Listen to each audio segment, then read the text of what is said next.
Parkersburg, Iowa. I'm the American Legion Commander here in Parkersburg, and we have one request for you. We'd like you to be our Memorial Day speaker next year. Well, thank you. I'll get that to Josie, my scheduler. Yeah, do you have any thoughts or questions beyond that, then, Neil? Iowa is the second leading state with the second leading causes of cancer, and there's a lot of chemicals that are being used throughout the world on our food products as well as on our crops. What is being done to curb the use of chemicals, yet allow us to produce all of the products that we do and give us good food on our tables? I think, and thank you, that's a great question. So we do invest a lot in research and technology, and I believe in that, and that's part of our farm bill, making sure that we're able to invest in that type of research so that our farmers have access to tools that are not harmful to us as human beings. So continuing to invest in that will be a huge push for us in the farm bill and making sure that we are moving in that direction. There is also a lot of interest in organic farming as well, which is always great. And so if we can find ways to scale organic farming and make it easier for those organic farmers to produce, that's also a good direction to go. So we want to have as many tools as we can in the toolbox and make sure it's good for the environment as well as our farmers and those that are consuming what we're producing here in Iowa and across the farm spectrum. So thank you, and thank you for your service. I appreciate you.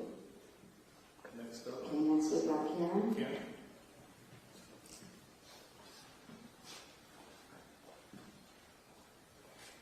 Thank you. I am a retired healthcare provider that has spent my career in community health and VA healthcare, so the health of Iowa is of utmost importance to me. Iowa already suffers a shortage of healthcare providers, and as mentioned, has the second highest rate of new cancer diagnosis. President Trump's Big Beautiful Bill will cut billions from Medicaid, which is the main source of revenue for rural hospitals and community health centers that serve the most vulnerable Iowans. If you vote for this bill, what will you do to ensure that all Iowans can not only continue to receive care, but have access to resources that make them healthier? So yes, there is, and thank you for being a healthcare provider. We appreciate that. We need more healthcare providers in the state of Iowa. So I am a big supporter of our community health centers. I think that's incredibly important to make sure we're delivering those services in the rural area.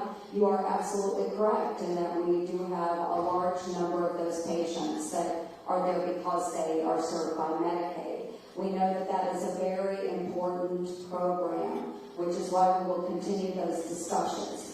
We know the House has their provisions for Medicaid, and I actually agree with most of their provisions. Everyone says that Medicaid is being cut. People are going to see their benefits cut. That's not true. Well, see, and that's, if you read the bill, what's being required are things that are typically done here in Iowa anyway.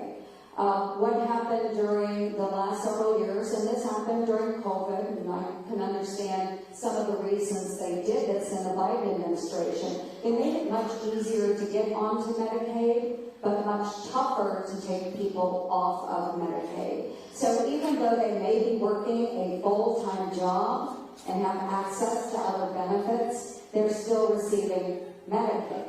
So and that is correct. So what we have to do is make sure that those that are not eligible by the federal standard for Medicaid are not receiving Medicaid. What we do need to do is make sure that those that are part of a vulnerable population have access to Medicaid and receive those full benefits. So what we're trying to do is strengthen Medicaid by directing the dollars to the people that actually meet the requirements of the program. Now, we know that there are billions of dollars that are overpaid in Medicaid every single year. If we can take those dollars and redirect them to those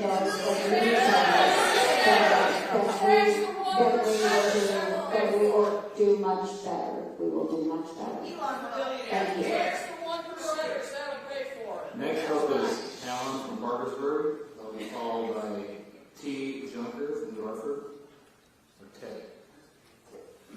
With the expansion of the drone and missile attacks limits by the EU in Ukraine, do you see Moscow becoming a target now for the Ukrainians? And how do you see that conflict coming to an end? Will it be a Korean-type armistice, DMZ, and that sort of thing? Yes, and this is a tough one, and I am fully supportive of Ukraine. And so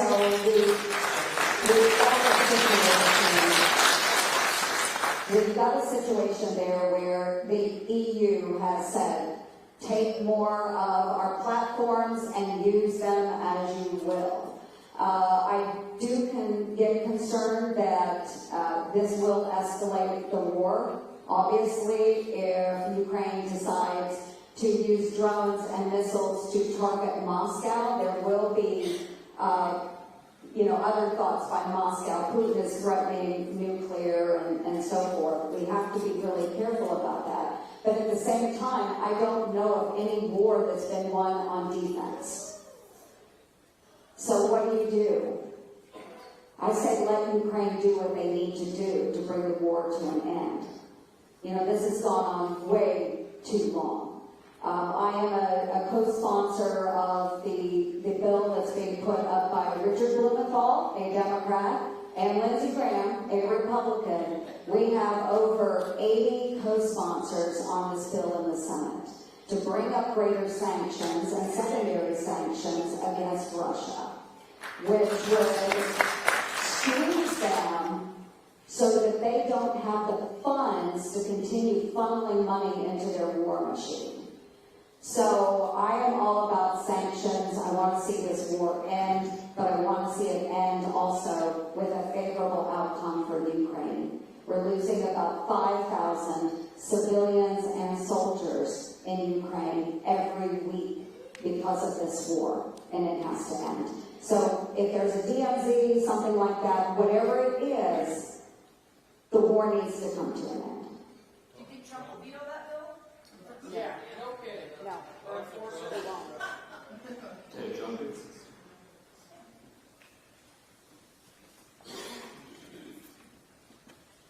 Good morning. Thanks for coming here again. And I fully support your efforts to cut all this wasteful spending and all that stuff. That needs to be cut. With that being said, I'm concerned about your support for this carbon capture pipeline and the billions of dollars that's going to be wasted on that for no good reason. It just doesn't make any sense to build a pipeline that serves no purpose. So I know this is largely part of a state issue. I have been supportive of conservation efforts and tax credits at the federal level. So that's where I stand with that. I have not taken a position on the pipeline here because I've always said that that is a state and local decision. And what I would hope would happen is that anytime the projects are proposed, is that those that are working on these projects are working very closely with the landowners to meet their needs and expectations. So I know that the Iowa legislature has taken up the issue, and it's now at the governor's desk, and in conversations that I have with the Iowa legislature and with the governor's office, is that they are hearing from both sides of the issue, and that's really important that they do that. And then the governor will be making a decision on that. Whatever her decision is, I'll stand by that, again, as a state and local decision.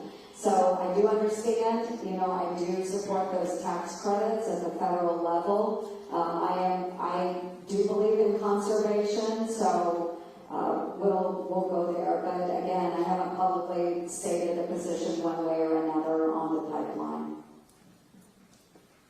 Next up will be Nathan Holstein, followed by Tom Stewart.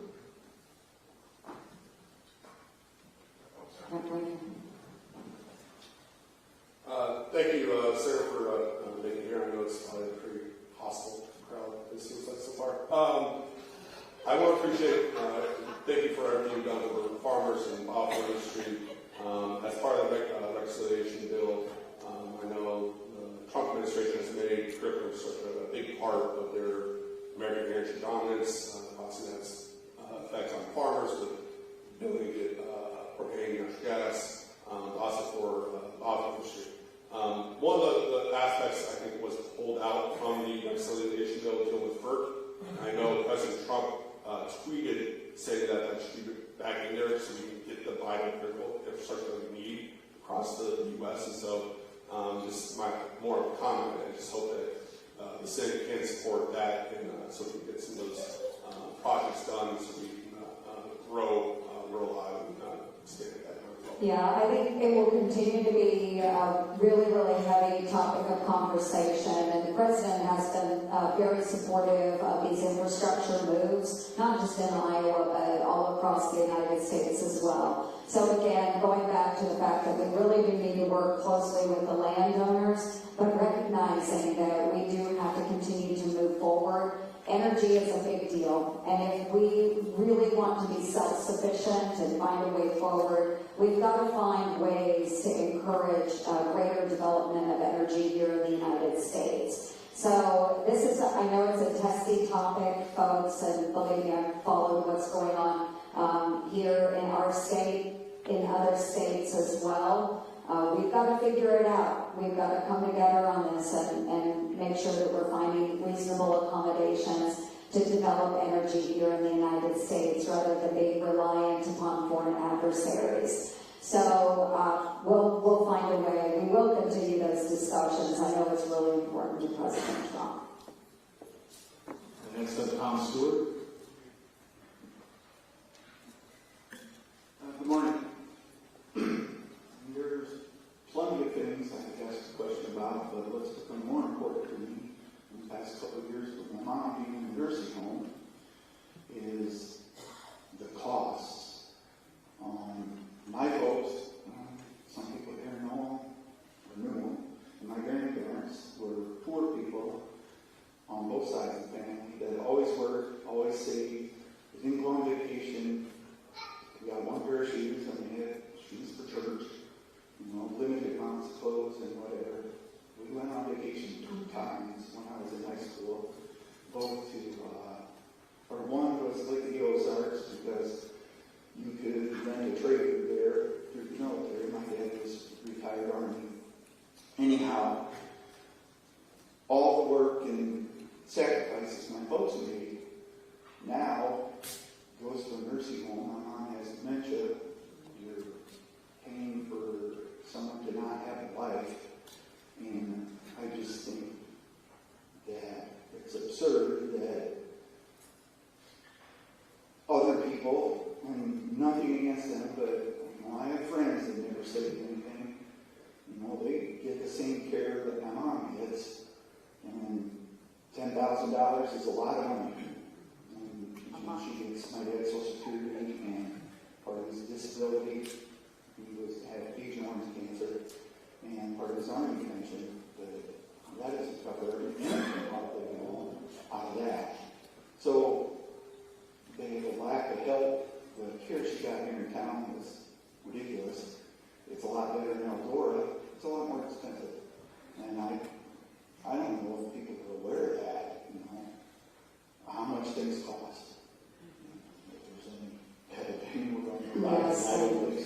Yes, I think a lot of the people here are probably painfully aware of how expensive it is for nursing home care, especially for a loved one that has dementia. And I know what you're talking about. My grandfather, when he had to go into the nursing home, and this was, probably 20 years ago. So costs were not quite as much then, but it was $5,000 a month. And he wanted to kill himself because he couldn't stand the thought of trying to find a way to pay for that and taking farmland to do it, to pay for his cost of care. But anyway, we do recognize that. And you mentioned, you know, your father had served in the service. And is that helping care for your mother, if I could ask? That What she gets, any the benefits? extension and disability is something, you know, about 30% Okay. of it. So it's just the fact that you save that generation, we save one of their whole lives, and then they outlive, or she's alive, but she's not alive, and she would feel the same way. You know, why are we wasting this money? I know, nobody knows my folks better. And yeah, and they would probably say that, but I would say, you know, obviously not a waste of life, and there's dignity in every life, even when someone is maybe not completely in today with their memories, but certainly the cost of that care has skyrocketed, and when we look at provider costs, it's through the roof. When we look at the cost of regulation, especially when it comes to nursing homes, it's through the roof. And this is where we have to have the subject matter experts that are able to tackle this and figure out what is the best system where we can provide quality care that at a cost that is reasonable for those that do have to put their folks into a nursing home or care facility. So thanks for sharing that today. And if we could help follow up to see if there are any other programs that might benefit your mother, we'd be happy to do that. And that's a good segue for me to plug our services at our offices too. I far too often have people that are not fully recognizing the veterans' benefits that they have earned and deserved. And so whether it's veterans benefits, Social Security, IRS, whatever, if you're dealing with a federal agency and you need help, don't bang your head against a wall trying to break through these agencies. Let my team and I know how we can be helpful. I may not always be able to get you the answer that you want, but I will certainly do my best to make sure that these agencies are being responsive to you and making sure you get the benefits you've earned and deserved. So, sir, if we can follow up with you, I'd be happy to do that. So you can reinstate all the staff that was brought off? Go ahead and get some questions from the bottom here. Next we got Jen Cooley, followed by Randall Hollow.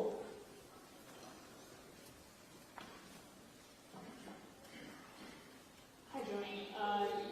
Somebody else already touched on this, but this bill that you're talking about in the Senate right now, it does in fact cut Medicaid, and 40% of Iowa's children are on Medicaid.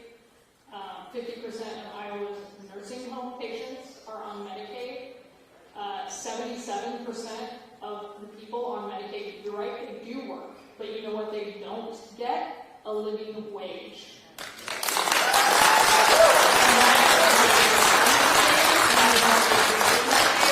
And the fact that you want to take that money and route it to people who make billions of dollars, who have more money than anybody in this room.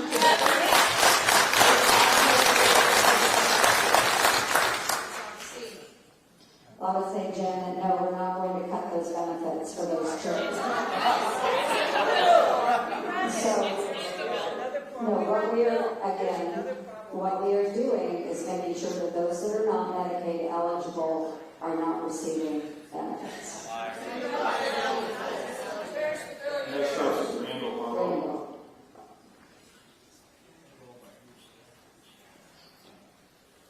Thank you. My question pertains to the so-called Big Beautiful Bill. And as I'm sure you're aware, but apparently many of the representatives were not aware at the time, nestled within the 1,000 pages of this bill was a small clause which, for the first time in our nation's history, in fact, effectively prohibits the federal courts from enforcing contempt orders. This is a provision which lawmakers on both sides of the aisle have stated would represent a catastrophic unraveling of the checks and balances and balance of powers that the nation's founders had enshrined in our Constitution. And if you look around the room, that we have Iowans, we have Democrats, Republicans, and represent a different variety of views on the slashing of benefits and ballooning debt in this bill. But one thing I dare say that everyone in this room probably agrees on is the sanctity of our Constitution. So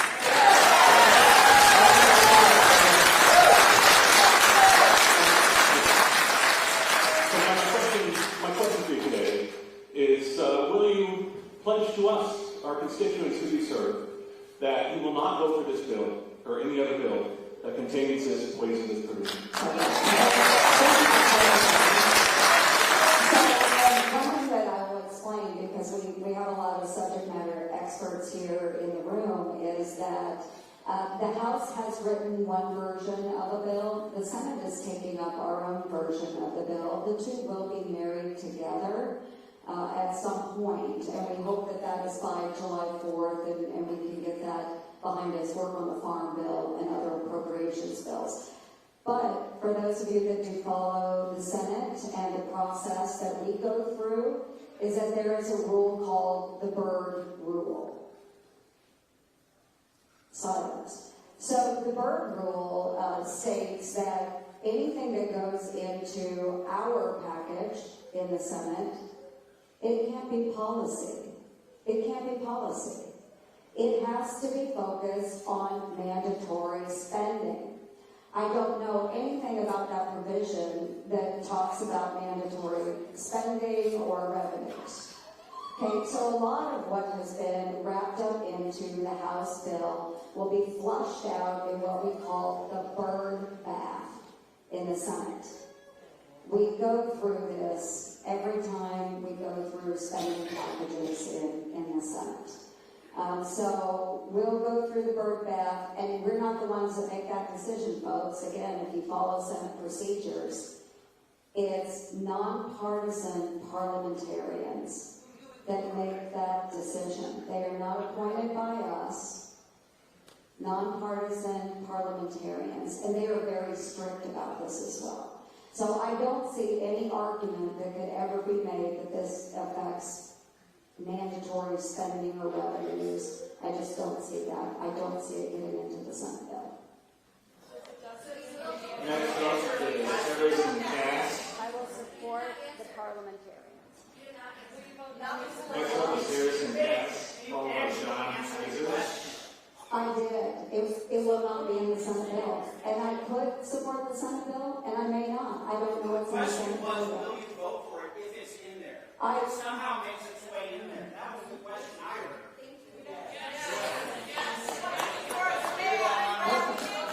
Next question.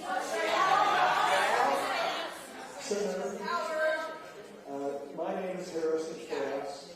I'm a former naval line officer. I'm a retired school superintendent living in Waterloo, Iowa. Thank you for coming here today to speak with us.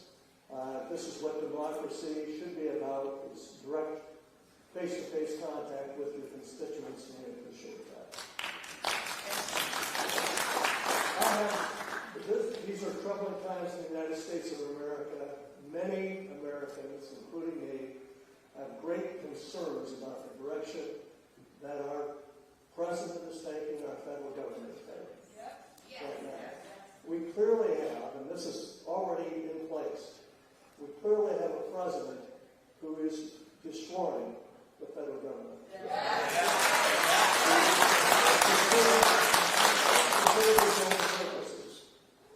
And I could go into hundreds of things, but I don't have time to do that today. But let's just say the main thing that disturbs me is this, and it affects all of the other things we've talked about so far. The destruction of the checks and balances that the president has already put in place. He's fired inspector generals. He's fired the leaders, any leader that the federal government that disagrees with him on any political notion.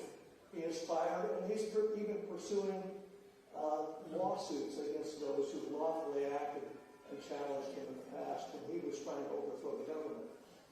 Now he has taken over the government. And he's been very clear about it. He's been good about it. In 4 months, he's made it into a dictatorship. And the worst thing I think he's done is this. Obviously, the changes. I used to teach political science and history when I first became a teacher after leaving the U.S. Navy. And what I taught about was the three branches of government, the checks and balances and balance of power to our kids in Southern Iowa, the high school where I taught. Those are all gone now. And the worst thing is the Senate. And the House of Representatives have been rendered useless. And you folks have done nothing. You sat back and done nothing. The House is the best example. We're still seeing on the Senate, it looks like there's a little gumption to fight back against the new dictator.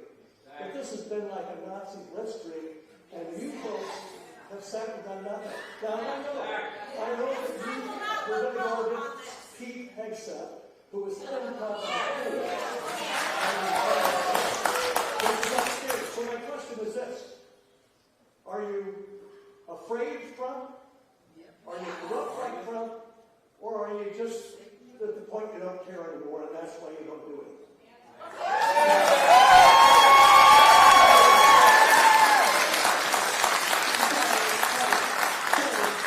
Thank you for your service. I do appreciate that. Obviously, I don't agree because I don't think our country is being destroyed. On the other hand, I see that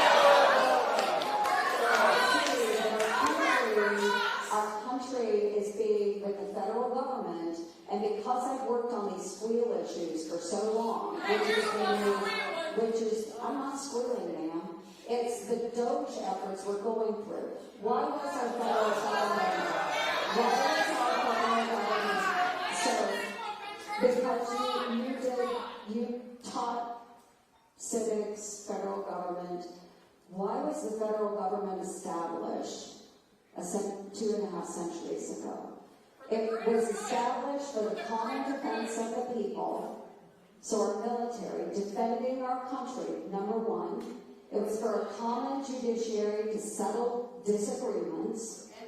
And it was for those things that the people could not do for themselves. That's why the federal government was established. Did it mean planting wildflowers along the interstate? No. All of these other programs that the federal government has been expanded to was not the role of the federal government.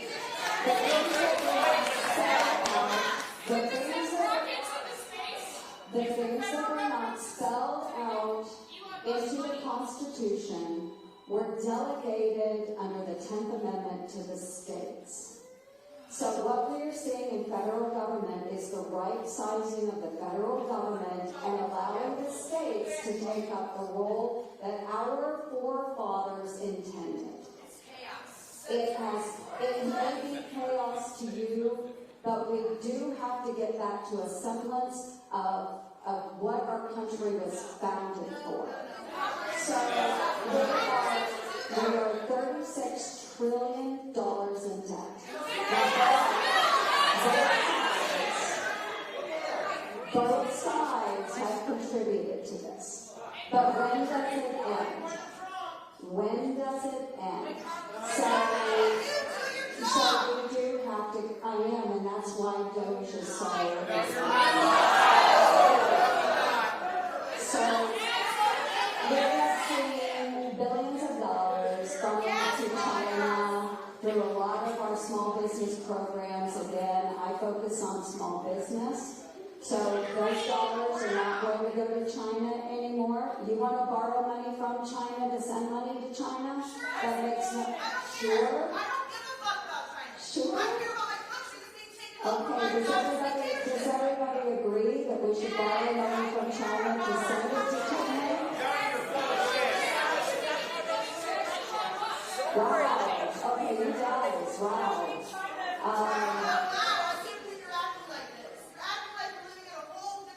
Oh my goodness. Okay. But anyway, this is not a productive conversation. So anyway, back to the federal government, the way it was founded.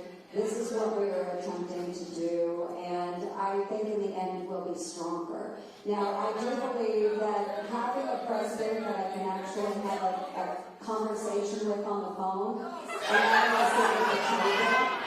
I couldn't do that with President Biden, folks. I couldn't do that with President Biden. We're wanted me to talk to you, Joni. No, he was not. He He was, was not Joni. present. He was not mentally capable of.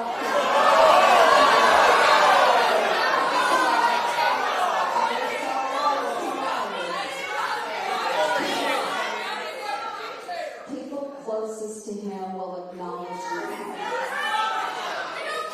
But anyway, so you value coming out and visiting with me and being able to express your displeasure, right? Yes, it is my job, and that's why I'm here. So I do work for you, and I work for every other Iowan in the state. So again, you value the opportunity to come out and visit. I value that opportunity as well to visit with our President Donald Trump. He does take my calls. He does listen to my concerns. I take all of this information and I'm able to provide it to the President. I could not do that with President Biden. He did not take my calls. He did not take anybody's calls. So anyway, that's the way government should work, is having this type of interaction and interaction between the branches of government. I'm able to do that in this administration. Was not able to do that in the past administration. Next up is John Kaiser.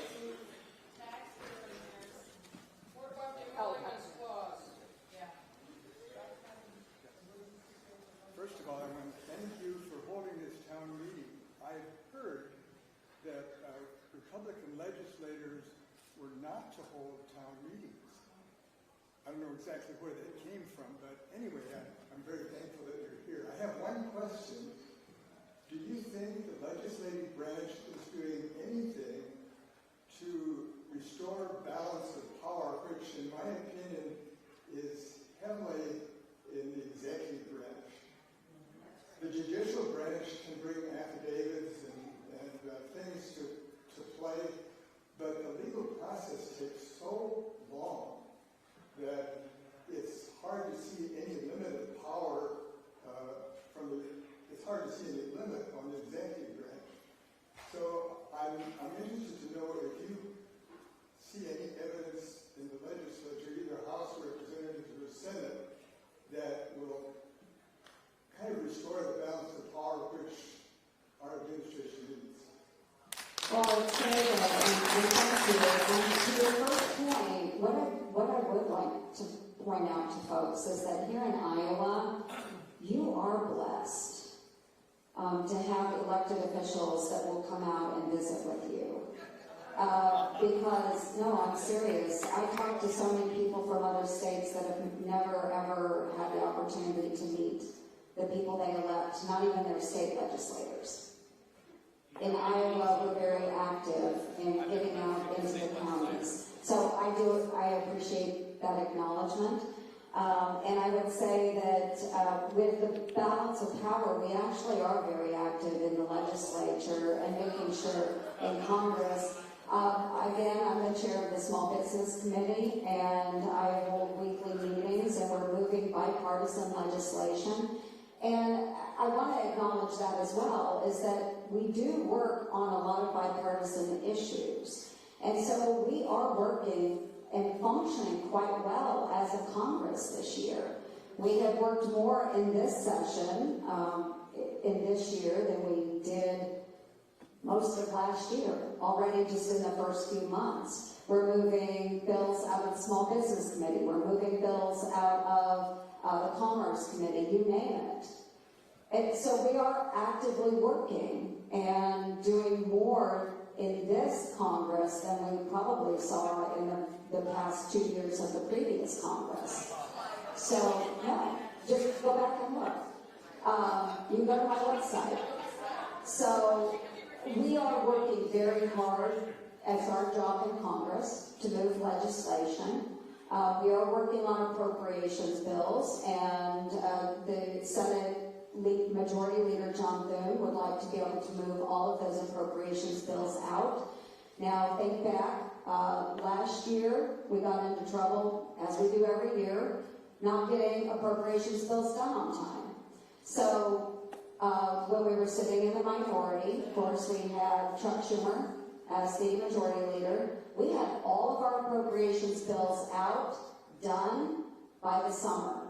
Every last one of them, all 12 individual bills. He chose not to move them. He chose not to move them. Spending bills that affect every program out there, and he chose not to do them. So we are taking control. We are moving. We are functioning as Congress. That is our role, to control the purse. We control the pocketbook and the purse. We are the appropriations bills. That's how we function. So yes, we are the balance of power. Next up is Cheryl Easton and Chris Lundgren. What was the name? Cheryl Easton. Okay, Cheryl. Senator Ernst, I have some questions about the reconciliation bill. I was glad that the gentleman up here pointed out the part about reducing the accountability that the administration would have to court orders. What I want to talk about now are two things. One has to do with actually the budget itself, which the reconciliation bill primarily ought to be, or actually solely ought to be addressing.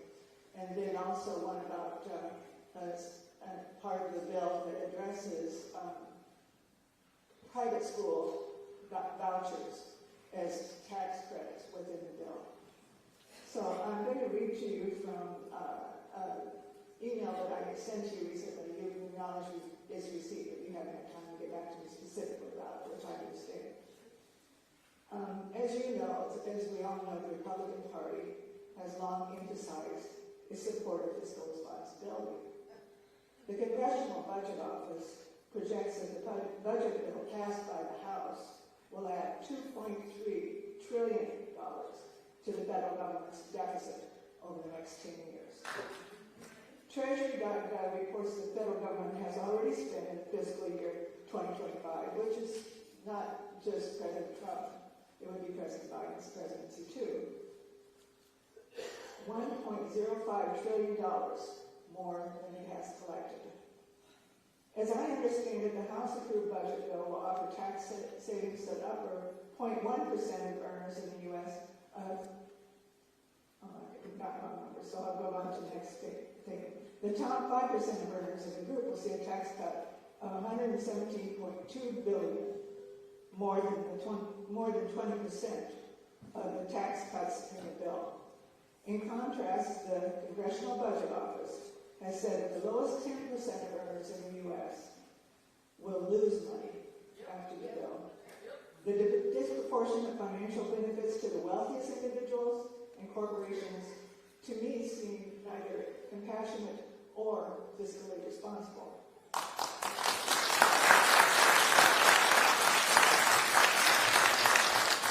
The bill is also said to cut about 30% of the funding for SNAP and to leave at least 9 million people who currently receive Medicaid without health care coverage. The Congressional Budget Office also reports that the pay-as-you-go law, that the increase in the federal deficit created by the House-approved budget bill will trigger about $490 billion in cuts to Medicare from 2027 through 2034. And my second concern is the deal about the private school vouchers. The proposal would use the federal tax code to offer vouchers that students could use to attend private, secular, or religious schools, even in states where the voters have opposed such efforts.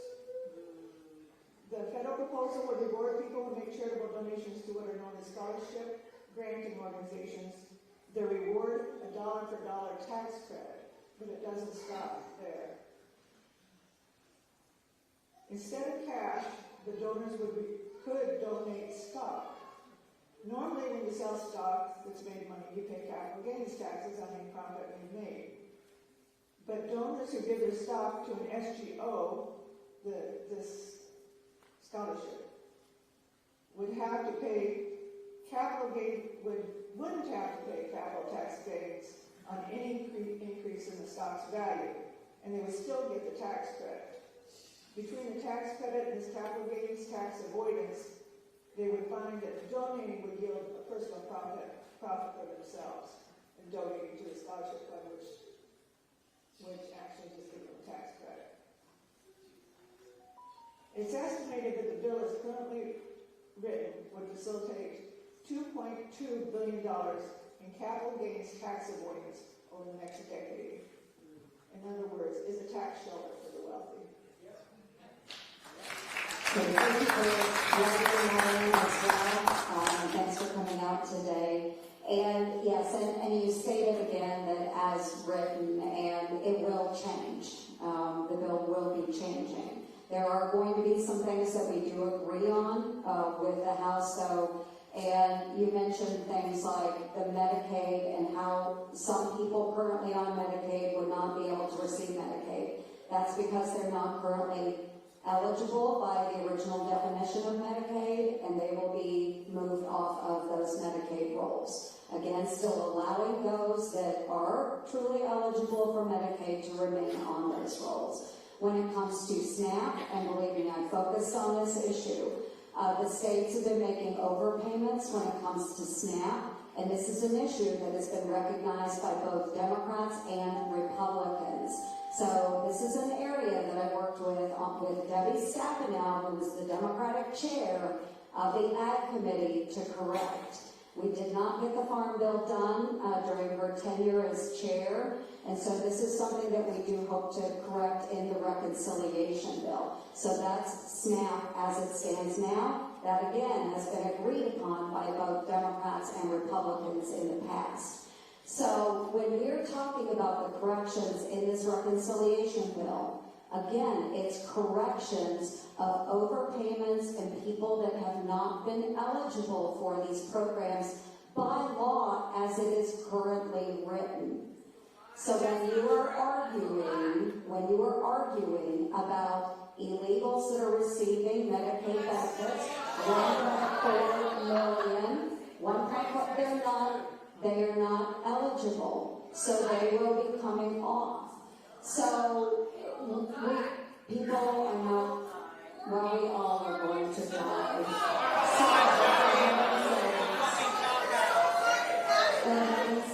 Folks, okay, no, but what you don't want to do is listen to me when I say that we are going to focus on those that are most vulnerable. Those that meet the eligibility requirements for Medicaid, we will protect. We will protect them. Okay?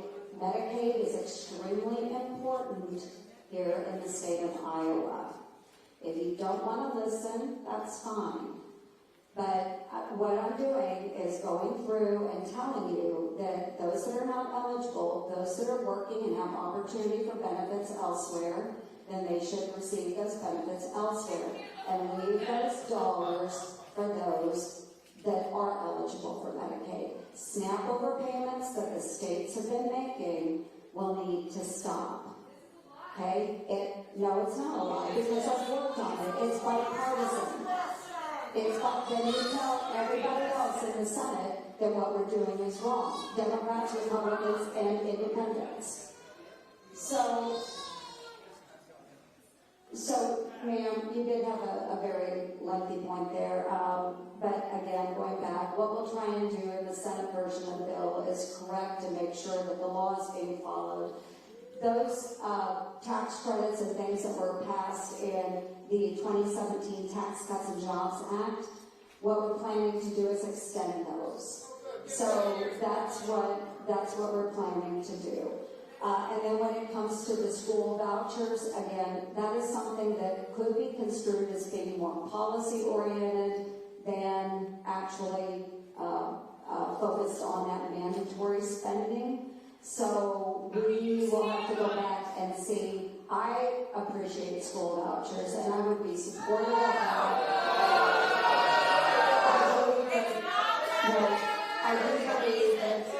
I believe that parents should have the opportunity to decide the best course of education for their children. So we want to make sure, I'm publicly educated, my daughter was publicly educated.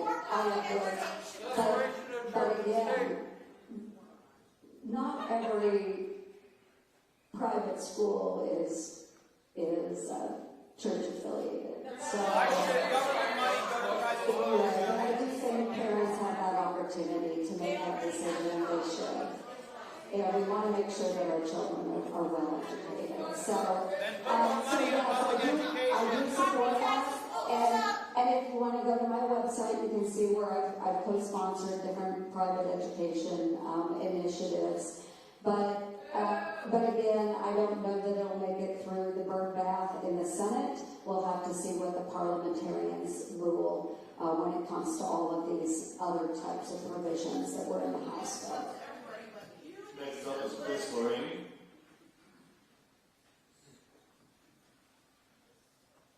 I don't know if you can hear me from here. Oh.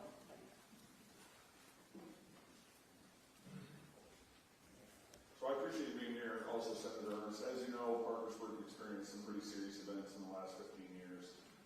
Very, very challenging stuff. I appreciate the visit you took to Greenfield recently. Can you explain maybe some of the processes of trying to streamline funding as it comes to cities or counties with natural disasters? I know firsthand the difficulty of trying to get through the red tape and trying to get what we need. I know when the tornado happened here, one of the things we said to FEMA is give us $5, we'll make it look like $500, and we'll try to give you back the $5.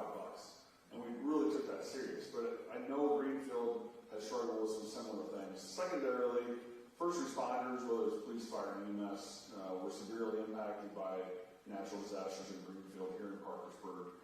And then the murder of Coach Thomas in 2009 too severely impacted us. But there seems to be like a lack of maybe a knowledge or an understanding of the impact that volunteer firefighters, volunteer EMS, and how to deal with those things. So it's kind of a two-part question. I didn't know if the federal government had any role in being able to help volunteers, and I don't want to, forgive me for not talking about the EMS and the fire. How do we rectify that? Is there any funding available to try to help first responders out? Yeah, no, thank you. I appreciate that. And as we go through severe weather incidents, and I was in Greenfield earlier this week and was able to see the recovery that they are going through, similar situation to what Parkersburg went through a number of years ago. And so, yes, there is a role that the federal government plays, and that is through FEMA and the work that we do with local emergency managers as well as our state emergency management system. So again, it goes back to the safety and protection of the people. Okay, safety and protection of the people. So FEMA needs to be streamlined. We know that, we get that, we understand that. And so I've sat down with some Iowa emergency managers. They have ideas on how we could do better from the federal government side and enable local responders to do better. And you're right, every situation that we have here in Iowa, I don't know if we're unique or not, but I think it's just the result of our people. When an incident occurs, folks are in immediately to support their neighbors. So you're right, you can take that buck and turn it into so much more at the local level, but we need a quick response from the federal government in that support. So finding ways to streamline, again, I'll probably get booed for talking about government efficiency. So, but part of DOGE, so Department of Government Efficiency. So it's not about, the E is not about elimination, it is about efficiency. So how can we do better as a federal government to respond to the people on the ground? So making it easier in that application process for local governments to go through the state agency, get those dollars that flow down much quicker to the local entities so that they support our first responders. Okay, that's really important to do that. So FEMA is one. I do want to touch a little bit. You brought up Ed Thomas, and again, supports. And there's probably not a federal level response for those actions that happen in a community, and that was devastating. And we had a prayer breakfast breakfast in Red Oak that Ed Thomas's brother came to. But so mental health resiliency is really important to me. And so I am a co-founder of the Senate Mental Health Caucus. It's a bipartisan caucus. And we look at ways from the federal government that we can support state and local entities in developing greater mental health resilience. I know it's something that our law enforcement officials deal with probably on a daily basis as well. And that was a big topic of conversation earlier this week when I met with chiefs of police and sheriff's departments. So efficiency on making sure the dollars are flowing down quickly to local government so you can do your recovery, and then flowing down as well quickly when we deal with issues of mental health resiliency. But thank you very much for being a big part of the community. And thank you for the mental health resiliency part. This is Sterling. Next constituent we have is Christine Thur. Fisher.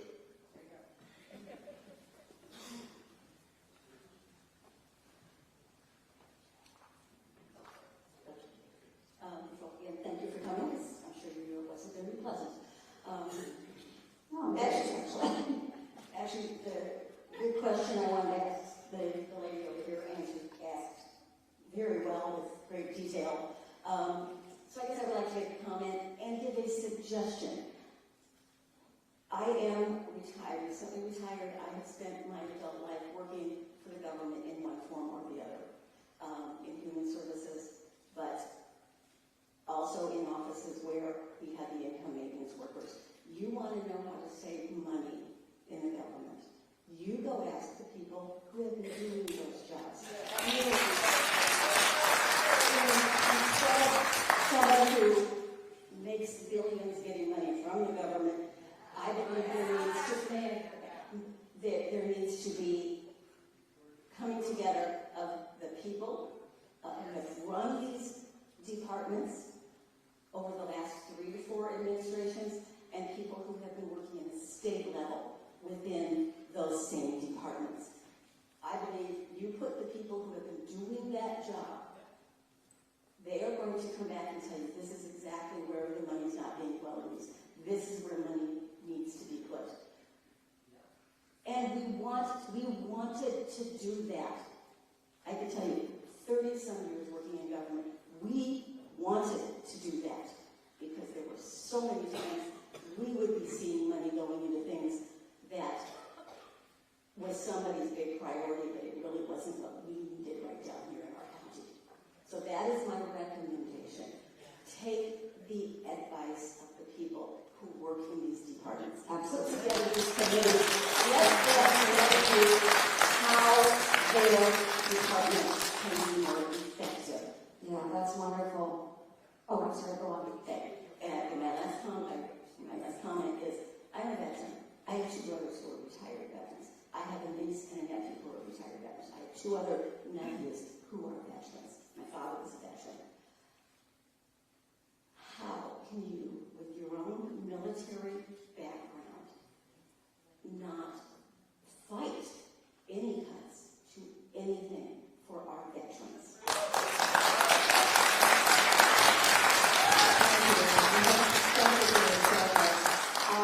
And yes, I think listening to the people that work in these programs is very, very important. I actually have an aunt, she is retired now, she retired recently, but she did do low-income work for the county.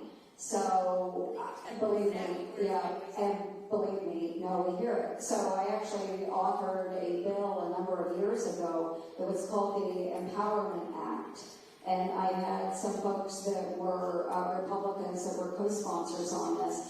And it allowed the federal government to send dollars to the states and allow greater flexibility within the programs that work for those that were economically challenged. Because we know that those that may not make a living wage, they are trapped in a situation where they're receiving benefits from the state and the federal government, but if they make too much money, they hit a fiscal cliff. And then they lose their child care benefits. They lose maybe their heating benefits. So there's all kinds of things that can happen if you make too much money. So what I authored was a way for the states to tailor their own programs to help people up out of poverty so that they're not being penalized for getting a wage increase, for doing better for themselves. I think it's important that we lift people up out of poverty and not penalize them for doing better. Right? I mean, is it the goal to keep people comfortably in poverty or help them out of poverty? So, and I did, and you know what? So with this Empowerment Act, how many Democratic co-sponsors do you think I had? None. None. Yeah, and you don't care, but that's the problem, is that if you offer a bill that makes sense, you want to help people keep the benefits as they're working their way out of poverty, that should be a good thing. And I did listen, and ma'am, and I did listen. This was from a young lady in southern Iowa that she was a young single mom. She had to get her GED. She got a CNA. She went to work for the nursing home. She was a hard worker, and they kept offering to raise her wages. She got to a point where she was being offered a supervisory position at the nursing home, but she sat down and she penciled it out, and this is when I was a state senator, so, you know, it's $200 back then went a lot further than it does now. But she penciled it out, and she was going to make $200 more a month, and she was going to lose her benefits. So she decided that she would go ahead and take the wage increase, even though it was going to cause her family hardship. Because she told me, she said, I knew if I didn't take that promotion, I was never, ever going to do better for my child. That's what we have trapped people in, is making that really tough decision of losing out on federal programs and state programs in order to do better. That's a bad choice. So my way of doing things is to help people ease up to do better for themselves and their children. We've got to do it. So I think you all should get on board with this program, help me out with it. You know, folks in other states, have them support my program. It's common sense, and it is listening to the people that are challenged, because we've all come from families that have been through those challenges as well. So thanks for your work in that area. Our last question. And veterans, we're not cutting veterans' benefits.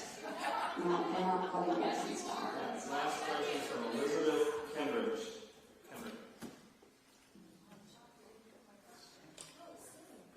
Back here.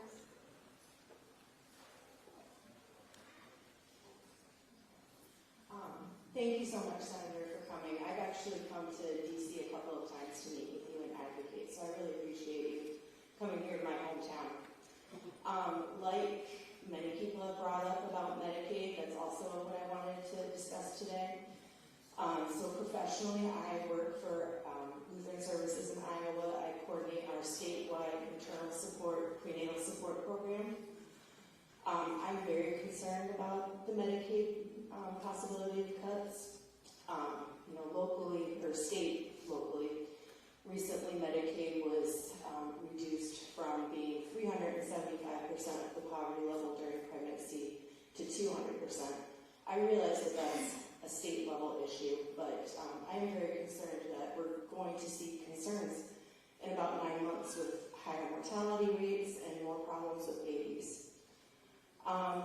Personally, I've also birthed 4 children in the state, and this is my youngest, he's 1. I have been on Medicaid all 4 pregnancies. Although I have a full-time job, I have a husband who also works.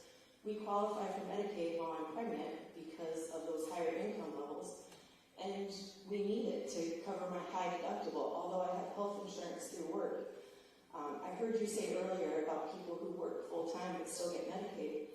Yeah, I meet with dozens of women who have dual enrollment, where they have private insurance as well as Medicaid, and it helps cover the things that their private insurance doesn't, or that high deductible.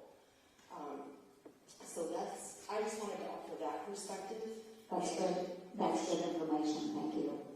And just share that Medicaid is extremely important to the smallest and most vulnerable population in Iowa. Yeah, well, that's good. That's really, and that is really helpful information. So thank you. If we can capture your name and info, if we can use you as a reference, that would be helpful. No, that's good. And again, because you are part of that vulnerable population, we want to make sure that you have access to Medicaid. So you will hear examples of those, like the able-bodied 30-year-old man who is taking advantage of the program, not working. What we're asking is that please engage in work activities, engage in volunteer activities, be enrolled in a training program, and then that makes you Medicaid eligible. So if you go back and read what the House had in there, there were provisions. You meet all of those provisions. So thank you. But I would love to capture your specific information, Elizabeth. Thank you. All right, and thank you everybody for coming out today. Really appreciate you taking the time to be here. Thank you.